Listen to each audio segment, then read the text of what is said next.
Bonjour à tous, alors dans cette vidéo je vais vous présenter comment fonctionnent les automatisations dans Airtable. Concrètement, comment est-ce qu'on les déclenche, qu'est-ce qu'on peut faire avec, les éléments auxquels il faut faire attention. Donc si ça vous intéresse, je vous invite à rester avec moi et on se retrouve.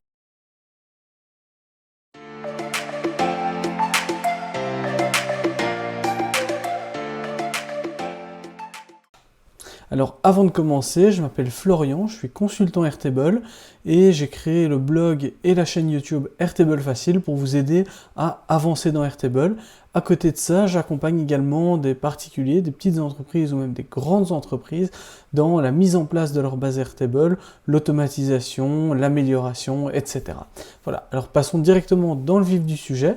Je vais directement vous partager mon écran. Ici, je vais ouvrir déjà, je vais commencer par la première étape, à savoir la validation du pricing, notamment par rapport aux aspects d'automatisation, etc.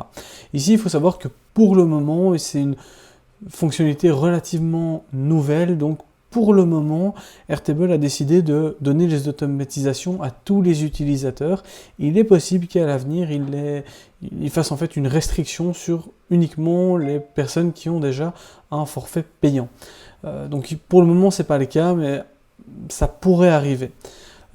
Ici, au niveau des automatisations, pour le moment, en forfait gratuit, on a 100 exécutions par mois, ce qui n'est vraiment pas beaucoup. Ça veut dire qu'on a droit à faire tourner 3 automatisations par jour. En moyenne, c'est vraiment assez peu. Sur le forfait inférieur, ça va être 5000 et sur le forfait qu'on a en général, c'est-à-dire quand on prend un forfait payant, en général on a envie d'avoir accès aux apps, etc. Et donc c'est le forfait que, je veux dire, la majorité des utilisateurs payants ont, c'est le forfait qu'on voit ici en bleu. Et là on a 50 000 exécutions, un historique de 1 an, voilà, donc on a quand même quelques exécutions qui sont prévues. Alors je passe directement dans Airtable où j'ai créé une base qui est tout à fait vierge et on va ouvrir ici, donc le panneau des automatisations se trouve ici en haut à droite à côté des apps et on va pouvoir l'ouvrir comme ceci en cliquant dessus. Ici on nous suggère déjà quelques automatisations qui sont possibles. En réalité, ces automatisations sont simplement des modèles que Airtable a créés mais que vous pouvez recréer vous-même. Ici je vais créer une custom automation donc pour vous montrer vraiment toutes les possibilités. Alors ici on commence par un élément qui s'appelle un trigger. Le trigger, ça va être le déclencheur, l'élément qui va lancer votre automatisation. Alors, ici, quand on choisit de choose a trigger, donc choisir un trigger, ici, je vais pouvoir choisir différents types de déclencheurs. Il y a des déclencheurs qui sont liés à Airtable et des déclencheurs qui sont liés à des services externes. Ici, au niveau de Airtable, on va avoir le premier qui est quand un record, donc quand une ligne correspond à certaines conditions. Donc on va pouvoir dire, et je vais cliquer pour vous montrer, ici je vais par exemple pouvoir dire, ok, je veux prendre tous les records qui ont un nom qui est Florian, and, donc, et des notes qui contiennent test, par exemple. Ok. Alors, ici, un élément très important au niveau des automatisations quand vous créez un trigger, c'est qu'il faut l'exécuter. Ici, on va voir que l'automatisation, le test de ce trigger échoue. Il échoue pour une raison bien précise, c'est que pour déclencher son test et pour pouvoir suivre et créer son automatisation, on aurait besoin d'un record démo, une ligne en fait qui correspond aux critères que vous souhaitez déclencher dans le trigger pour pouvoir ensuite faire ces tests. Donc ici, je vais faire un record qui correspond à mes conditions, donc je vais faire ceci et ensuite j'avais mis test et maintenant quand je vais l'exécuter, ce test va fonctionner normalement. Ah non, ici j'ai mis is et pas contains. Donc je vais changer, je vais mettre où le nom est Florian, voilà. Et ici il va passer. Donc là je vois mon test s'est effectué avec succès. Donc ça c'est évidemment très bien.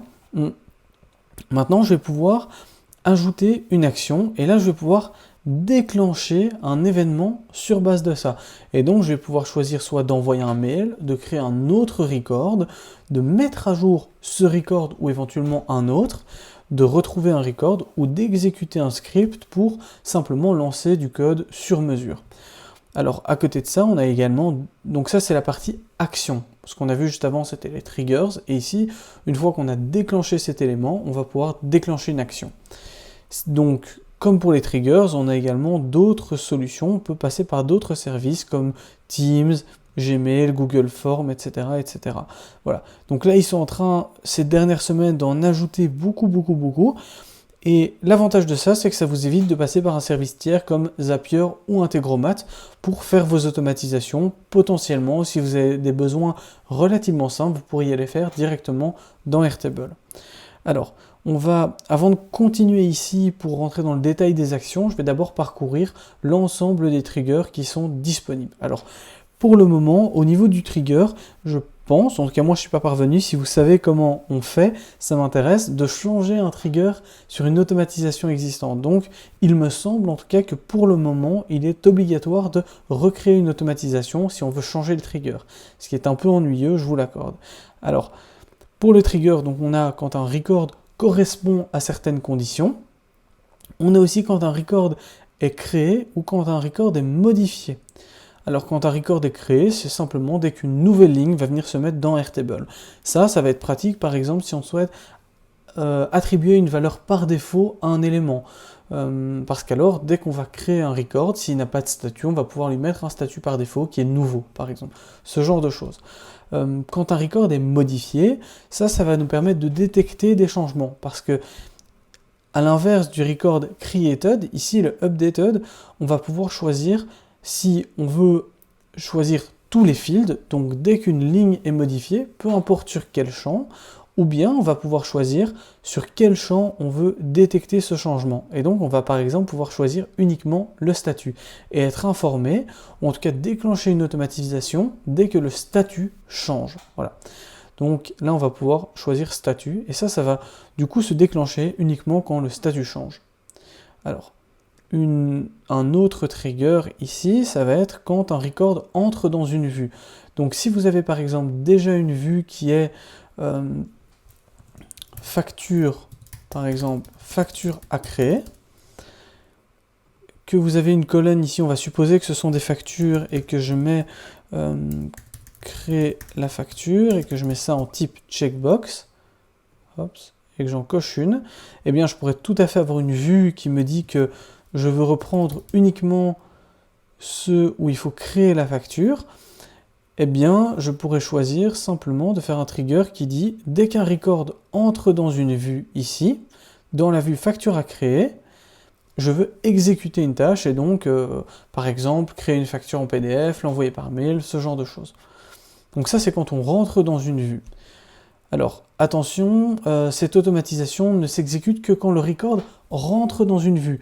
Donc, si vous avez par exemple déjà utilisé un système avec une vue existante qui contient déjà 1000 lignes, si vous créez une automatisation maintenant par rapport à ces records, ils ne vont pas s'exécuter. Donc les 1000 lignes qui se trouvent déjà dans votre vue ne vont pas repasser dans l'automatisation. Si vous souhaitez faire ça, il faut jouer avec les filtres et donc éventuellement supprimer ce filtre, donc le mettre par exemple sur un autre critère, comme ça tous les records sortent de la vue. Donc par exemple je vais mettre un name qui n'existe pas, je vais mettre xxxxx, voilà. Donc là il va rien trouver et maintenant je repasse sur créer une facture et je le recoche et là ils vont repasser dans l'automatisation. Voilà.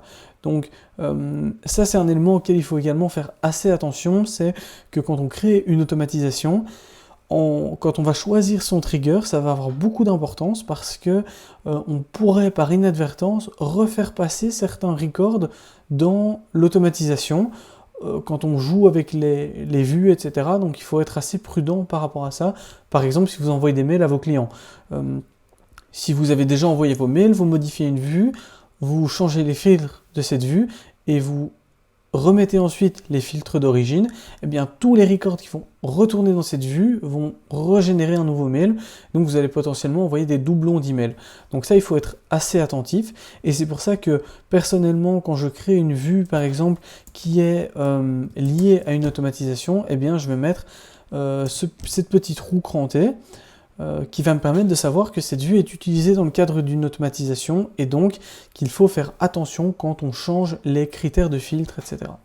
Alors, ici, je vais montrer aussi un autre trigger. Donc ici, c'est à un intervalle, on va dire, à une heure planifiée. Donc une heure planifiée, donc on va pouvoir choisir, par exemple, de déclencher ça toutes les 2 heures, par exemple, ou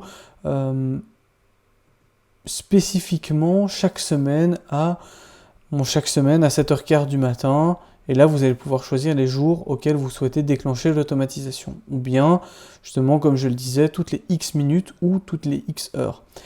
Il faut par contre être assez attentif sur les triggers qui se déclenchent à intervalles réguliers, parce que vous pourriez être tenté de le faire exécuter toutes les X minutes ou X heures, et ce trigger va décompter un crédit d'automatisation à chaque fois qu'il va se lancer, même si aucune action n'a été effectuée finalement.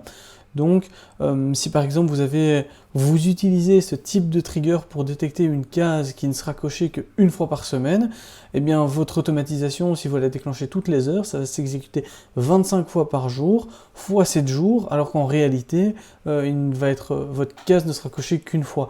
Donc vous allez gaspiller des crédits inutiles.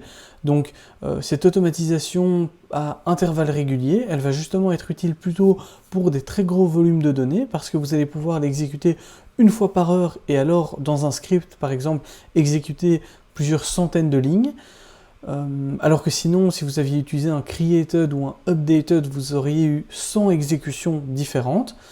Par contre, si vous avez des très petits volumes, il vaut mieux utiliser des created ou des updated et ne pas utiliser un trigger qui se déclenche à intervalles réguliers. Voilà. Donc ça c'était le petit point, la petite parenthèse sur quand utiliser ce trigger justement à intervalles réguliers. Alors là je pense qu'on a parcouru tous les triggers Airtable. Voilà. Ensuite on a d'autres triggers, je ne vais pas spécialement m'attarder dessus parce que ces triggers évoluent régulièrement. Airtable en introduit de nouveaux et puis ce ne sera pas pertinent pour tout le monde.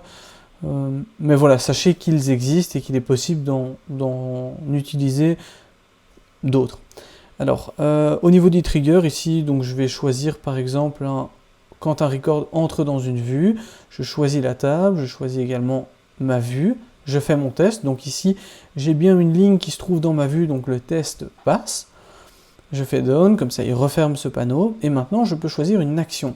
Alors cette action, pour ici, je vais par exemple choisir d'envoyer un email, et je vais pouvoir choisir un email, par exemple mon adresse email pour faire mon test, nouvelle facture, et là je vais pouvoir utiliser au niveau du contenu du message du markdown, donc je peux faire bonjour Florian, une nouvelle facture vient d'être établie.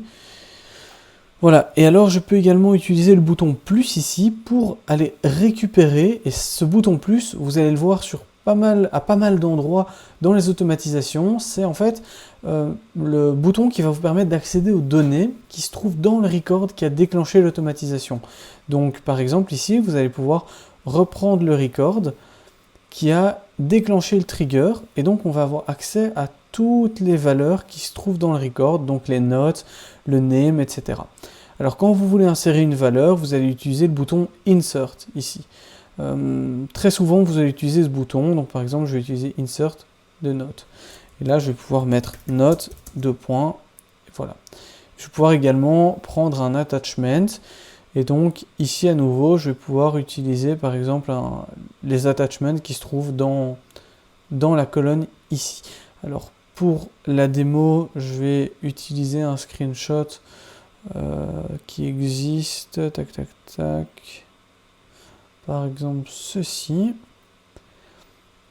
Et ensuite ici, je vais pouvoir exécuter à nouveau un test, ça c'est important, il faut exécuter ce test pour valider que l'élément fonctionne. Voilà, maintenant je fais OK, et là ce serait par exemple send email when you invoice.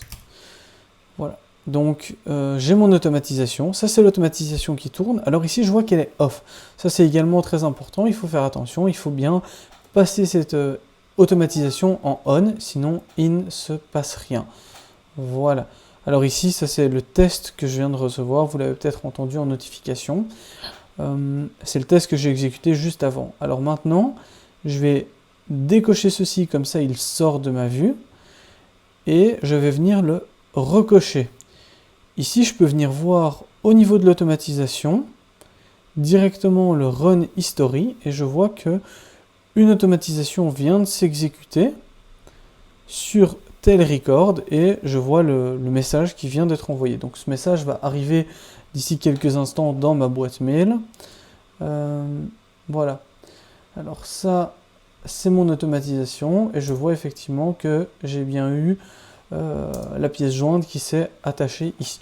Donc je vois que l'automatisation fonctionne, ça c'est plutôt bien. Alors au niveau des actions, je vais essayer un peu de jouer avec ça et voir ce que je peux rajouter d'autre. Au niveau des actions, on a donc toutes celles qu'on a parcourues maintenant, et je pourrais par exemple aussi choisir d'envoyer un message sur Teams sur un canal, ou d'envoyer un message sur Slack. Je peux également créer un ticket sur Jira, je peux rajouter des lignes dans Google Sheets, ça va par exemple être utile si vous souhaitez faire un backup directement et facilement sur un Google Sheet, des données que vous entrez sur votre Airtable. Voilà, donc je pense que j'ai parcouru globalement la fonctionnalité des automatisations. Si vous avez des questions par rapport à ça, n'hésitez pas à laisser un commentaire en dessous de cette vidéo. Aussi, n'oubliez pas de vous abonner si le contenu de cette chaîne vous intéresse. Je poste régulièrement des vidéos sur Airtable, comment utiliser Airtable, les nouvelles fonctionnalités ou des éléments que moi je rencontre et que je pense être pertinents. Donc vous pouvez vous abonner, activer la cloche de notification, comme ça vous recevez une notification dès que je sors une vidéo. Et je vous dis à la prochaine. Salut!